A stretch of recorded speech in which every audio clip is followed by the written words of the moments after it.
This is lesson 12, exercise 2, left hand practice. Go ahead and write them multiple times if it's too slow, even though it's repetitious. It is really good practice to reinforce exactly where you go for those letters. Don't forget the initial F, the initial L, the initial D, the initial B, the initial N. All of those are combinations of keys, but even though it's a TP for F, HR for L, etc., and then with the new M, it's that PH. You're always thinking of just the letter. Only think initial F or initial N or initial M, all right? So here we go with dictation of the left-hand practice. Ready?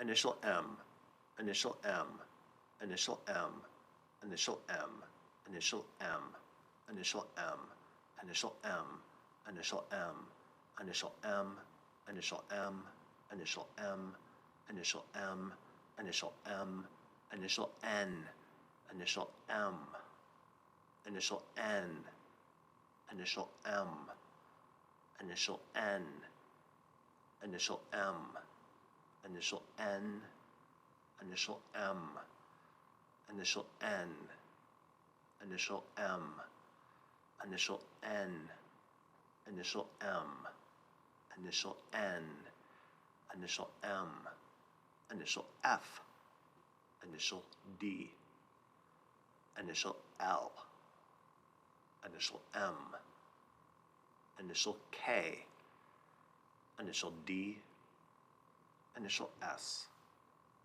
initial N, initial B, initial T, initial N, initial L, initial M, initial P, initial D, initial L, initial N, initial K, initial B, initial S, initial N, initial R, initial T, initial M, initial L, initial M, initial P, initial D, initial L, initial N, initial K, initial B, initial S.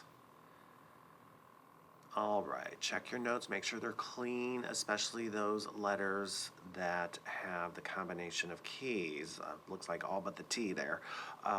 Make sure they're clean and you're not shadowing other keys, all right? That's one of the things you're gonna look for when you do this left and right hand practice. Make sure that those letters are clean, all right? And then when you're ready, move on to exercise 3 for the right hand practice.